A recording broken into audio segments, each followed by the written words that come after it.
Bonjour, on se retrouve pour notre petit point de la semaine et cette fois j'ai des trucs à vous montrer. Donc on commence tout de suite avec le daman parce que j'ai envie de me faire monter et donc on va pas attendre plus longtemps. Nous sommes donc le 20. Il s'agit d'un thé vert aromatisé Blossom Season.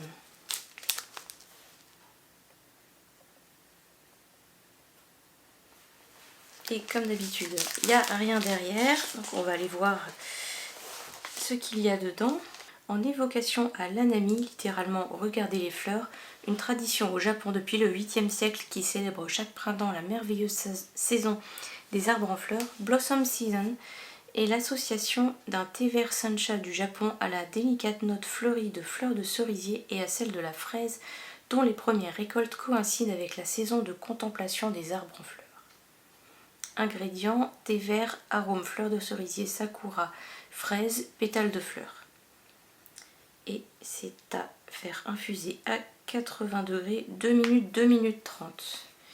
Et ben je vais aller faire ça et je reviens tout de suite. Me revoilà avec mon petit thé. C'est marrant, ça sent vraiment le printemps. Je ne saurais pas décrire ce que c'est. Enfin, je vous ai dit ce qu'il y avait dans les arômes et tout, mais vraiment, ça sent le jardin en été, quand il y a plein de fleurs de partout et qu'on ne sait pas vraiment ce que ça sent. Et... Bon, au goût, ça a le goût de thé vert, quoi. Je suis plus thé noir en général, donc j'ai rien de spécial à dire sur le goût, mais l'odeur est vraiment intéressante, ça sent le printemps. Bref, enchaînons sur le Sephora, qui c'est un petit paquet comme ça.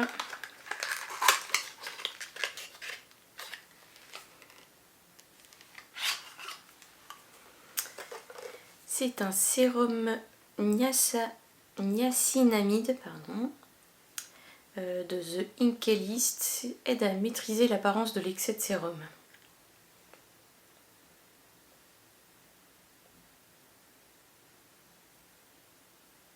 On reprend, j'essaye sans la lumière allumée. Pour moi ça a l'air très très sombre, mais bon, peut-être que l'appareil photo va faire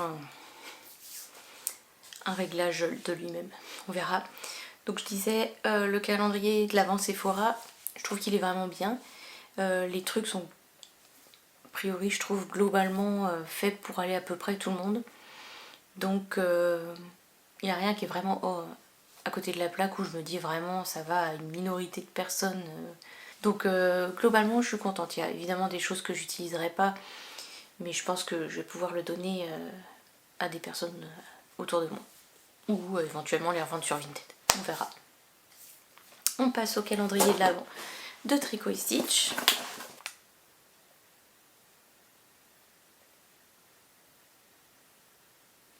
Le genre de couleur que je sais absolument pas décrire, c'est un genre de bronze.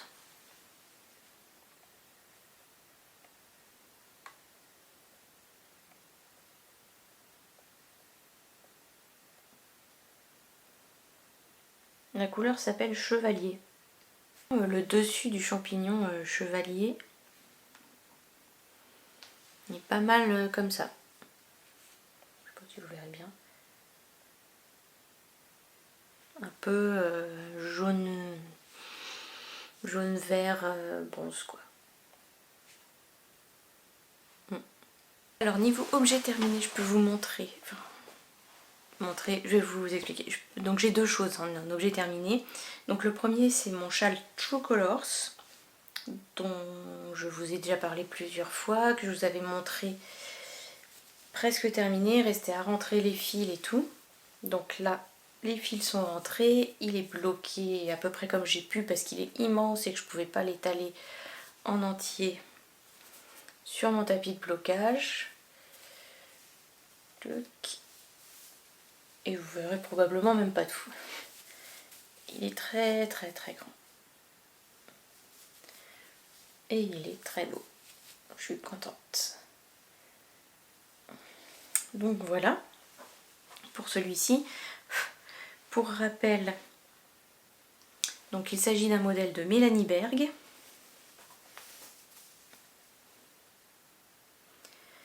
En couleur principale, j'ai utilisé ce rouge. C'est de la Malabrigo Yarn Sock coloris Botticelli Red. Et les mini, donc les couleurs contrastantes, ce sont des mini que j'avais acheté chez l'Hélène du Scarabée. La qualité c'est Luciole et donc j'avais pris 2 bouquets de mini de 20 grammes chaque. Et voilà, il n'y avait pas de nom de couleur particulièrement, elle nous les avait fait un peu sur mesure selon ce qu'on disait comme inspiration, genre quelque chose plutôt automnal ou plutôt dans les roses ou bleus ou machin, enfin bon. Et donc au total j'ai utilisé pour la couleur principale 361 mètres de fil et pour les mini 532 mètres. Donc ça me fait 893 mètres de fil au total utilisé pour ce projet. Et le deuxième objet terminé, alors je l'ai terminé ce midi, il s'agit d'une panière XL en gros fil, vous savez, le hooked spaghetti, c'est du tissu qu'on crochette avec un gros crochet pour faire des panières, on peut faire un sac avec, des trucs comme ça. J'ai pris le modèle panière XL de Marie Dardenne. C'est un modèle gratuit sur Ravelry. J'ai utilisé de la spaghetti hooked yarn, a priori, parce qu'il n'y avait plus l'étiquette, j'ai récupéré ça je sais plus où. Donc je pense que c'est de la hooked, ça ressemble beaucoup au niveau, la façon dont les plots sont faites. En tout cas si c'est pas ça, ça y ressemble vachement. Elle est grise. Et du coup, à la fin j'avais pas assez de fil pour finir, donc j'ai pas fait les anses. Il y a 2 petites anses sur les côtés pour que ce soit une panière qu'on puisse prendre comme ça. Mais donc j'ai pesé, j'avais pas assez de fil, donc j'ai pas fait les anses parce que en fait, la dernière fois que j'ai fait un truc comme ça, le premier truc que mon chat a fait, c'est aller se coucher dedans. Enfin, un de mes chats. Et donc je me suis dit, bon bah, il m'en reste, je vais refaire un truc comme ça pour qu'il puisse aller se coucher dedans. Voilà, comme ça il sera content et voilà. Et donc je l'ai fini ce midi, je l'ai posé sur la table, je suis allée faire mes trucs et ben là il est couché dedans. Donc mission réussie. Mais du coup, je peux pas vous le montrer parce qu'il est couché dedans. Donc je vous mettrai une photo. Et alors donc pour ce genre de fil, c'est assez difficile de donner un poids, un métrage sur lequel vous pourriez vous fier pour faire la même chose, parce que selon la grosseur du fil est toujours à peu près la même, mais selon le tissu c'est pas forcément le même poids pour le même métrage. On pourrait vraiment regarder le métrage, je pense, de la pelote, non, le métrage du projet, le métrage qui est demandé pour le projet, et voir avec vos plots si vous avez de ce genre de fil. Parce que typiquement là, elle demande 120 mètres de fil. Ouais, encore. Parce que moi j'ai utilisé là 126 mètres. Et du coup il me manquait un peu pour aller au bout. C'est dur à dire, faut tenter. Mais en tout cas, bon, pour vous donner une idée, j'ai utilisé 976 grammes. Ce qui est vachement bien pour le défi 2024 grammes. Si je suis toujours pas persuadée d'y arriver, au moins ça me baisse un peu mon stock de laine. Sachant que là maintenant j'en ai plus de fil comme ça, donc l'année prochaine s'il y a le défi 2025 grammes, je pourrais pas jouer avec ça pour diminuer mon stock. Il faudra que je tricote vraiment des choses plus fines comme fil. Bref. Et du coup ça me fait 126 mètres de fil. Voilà. Bon après comme je vous ai dit, si j'avais voulu vraiment faire des panières, j'aurais peut-être fait 1 ou 2 rangs de moins sur la hauteur du... Parce que donc il y a la base, après on monte et elle fait faire des panières. Et ça monte assez vite quand même, donc je pense que j'aurais fait, si j'avais voulu les panières absolument, j'aurais fait quelques rangs de moins sur la hauteur. Et comme ça j'aurais eu mes panières quand même. Après, il ne manque pas tant que ça, hein. C'est histoire peut-être de 2 rangs. Pas plus je pense. Donc voilà. Ensuite j'ai avancé sur mon col Martello de Claire Slade. Donc bon, évidemment mon câble est trop petit parce que c'est plus facile à tricoter quand c'est un peu plus petit je trouve. Mais du coup voilà. Comment vous montrer? Comme ça peut-être. Donc normalement c'est un col en 2 couleurs. Et alors, pour rappel, previously on Origami. Donc j'avais craqué sur le pull que Lisandre Ourdin fait. Elle l'a montré dans son Vlogtober. En fait elle a reçu de la laine de chez Lang Yarns, la Fortuna, elle a dit que c'était très doux et tout, et elle s'est lancée dans un pull avec ces 3 couleurs là, le orange, le rose et le bleu.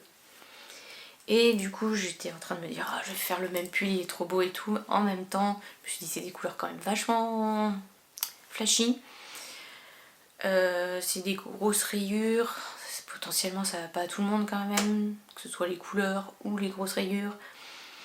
Et puis la laine je la connais pas, je sais pas trop, mais en même temps ça me plaît vachement. Du coup je me suis acheté juste une pelote de chaque, plus une pelote de violet et une pelote d'un autre rose pour faire des combinaisons et voir ce qui me plaisait éventuellement. Et voilà, et je me suis dit je vais me faire un col, comme ça je verrai si ça me va au teint. Et je verrai après pour voir si je me fais un pull ou pas. Bref. Du coup j'en suis à ce pull. Donc j'avais fait des petites combinaisons de couleurs. Et maintenant je suis en train de faire le col. Voilà. Et donc moi j'ai rajouté le violet pour faire le col. Alors la laine, donc comme je disais, c'est de la Lang Yarns.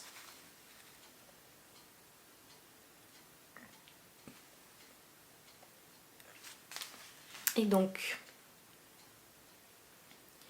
90%, c'est marrant parce que en français il y a juste écrit laine vierge, alors que au dessus, entre l'allemand et l'anglais, il y a écrit Mérinos extra fine quand même. C'est bien de le préciser quand c'est du Mérinos, je trouve, non? Je sais pas. Enfin bon, donc 90% de Mérinos et 10% cachemire, donc évidemment c'est très très doux. Mais du coup les plots sont pas hyper donnés, c'est aussi pour ça que je voulais tester avant de potentiellement acheter une quantité pull, quoi. Donc là, il me reste à faire une répétition de rose et après j'aurai une petite finition en bleu et j'aurai fini. Sachant que je me dis que je le referai bien, mais vraiment juste avec les 3 couleurs que Lisandre a utilisées pour voir lequel je préfère vraiment, quoi. Par contre, je sais pas si j'aurai assez de laine. Donc peut-être que je ferai pas... Enfin, je vais peser déjà pour voir. Et si j'ai pas assez de laine, peut-être que je ferai un col, mais juste avec avec juste des rayures simples, quoi. Parce que là, il y a un point texturé.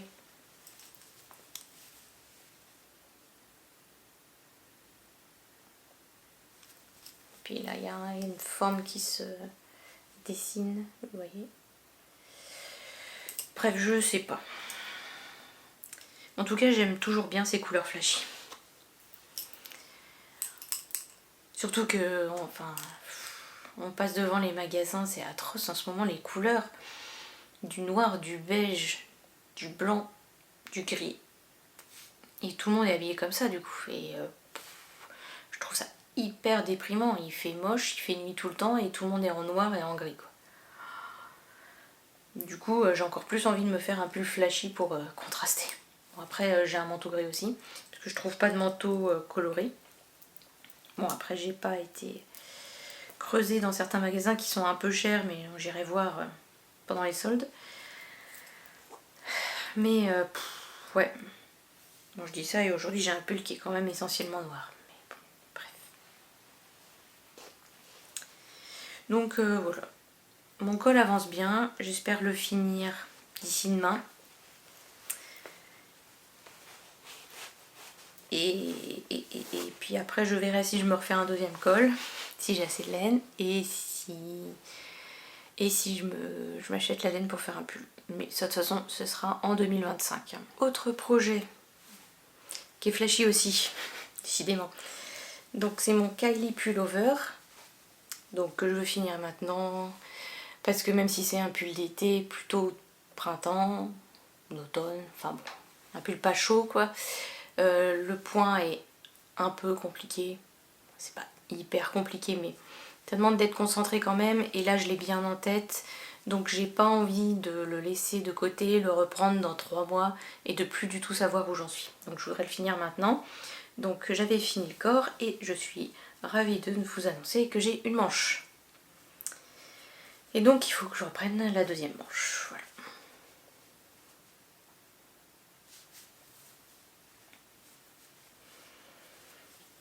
Donc il s'agit du Kylie Pullover de Irene Lin que je tricote avec la laine préconisée, c'est-à-dire de la ligne de Sandnes Garn, coloris Orange Tiger, c'est le 3009. Voilà. Il me manque plus que la deuxième manche. Et donc que dans l'idéal, j'aimerais finir demain aussi. Pas forcément les finitions, hein. Enfin, pas les finitions d'ailleurs, mais juste finir d'avoir tricoté la manche. Donc, ouais, ça je suis vraiment pas sûre d'y arriver. Et donc je vous avais dit que je commencerai le Witchy Woodlands, qui est le modèle qui va avec le calendrier de l'Avent de Tricot et Stitch. Et donc ça y est, je l'ai commencé effectivement. Bon, je l'ai pas beaucoup avancé parce que je me suis concentrée plutôt sur les autres, parce que celui-là je vais l'emmener en vacances. Mais il est commencé. Alors j'ai même pas fini le deuxième indice, hein, donc à part si vous voulez pas voir même les 2 premiers indices, dans ce cas-là, allez plus loin dans la vidéo. De toute façon il va pas rester grand chose à part l'ouverture des calendriers de l'Avent de demain. Sinon, si vous êtes déjà au-delà du deuxième indice, vous pouvez rester. Alors attention, je vous le montre. Voilà, donc manifestement c'est rond. Ce qui me ravit puisque ça fait longtemps que j'avais envie de faire un châle rond. Donc je suis contente. Hop. Voilà. Alors au niveau des jetés du premier indice, je sais pas si j'ai bien fait ou pas. En fait j'ai eu un doute. Est-ce qu'il fallait que je laisse le côté ajouré du jeté, ou est-ce qu'il fallait que je prenne par le brin le plus compliqué à reprendre en fait, et du coup fermer le jeté, je sais pas. Mais en tout cas ça me plaît comme ça, donc je m'en fiche un peu, même si c'est pas ce qui était prévu à la base, ça me plaît comme ça, donc c'est cool. Et donc là je suis sur les rayures du deuxième indice. Pour l'instant on n'a pas incorporé le mohair. Donc je sais pas. J'ai hâte de voir où on va aller avec ça. Mais bon, pour l'instant j'essaie de me concentrer sur les deux que j'aimerais bien terminer vite. Et après je reprendrai ça plus sérieusement. Pour l'instant je me suis pas fait spoiler pour la suite. Je croise les doigts. Bon, du coup je regarde pas du tout ce que fait Tricot Stitch sur Instagram. Même sur YouTube, du coup elle a mis des indices, du coup je les ai pas regardés. Elle a mis un épisode, je l'ai pas regardé non plus au cas où. Bon, il y a bien un moment où je vais me faire spoiler, mais bon, pour l'instant, on est le 20 décembre, c'est pas encore le cas, je trouve ça pas mal. Je vais aller voir si le chat est parti de son panier. Eh bien non, manifestement c'est son nouveau panier préféré, donc c'est super. Donc je vais vous laisser là, vous aurez l'ouverture des calendriers de la vente demain à suivre. Et la vidéo suivante, là par contre je sais pas trop, ce sera plutôt toute fin décembre. Mais plus probablement début janvier je pense pour la suite.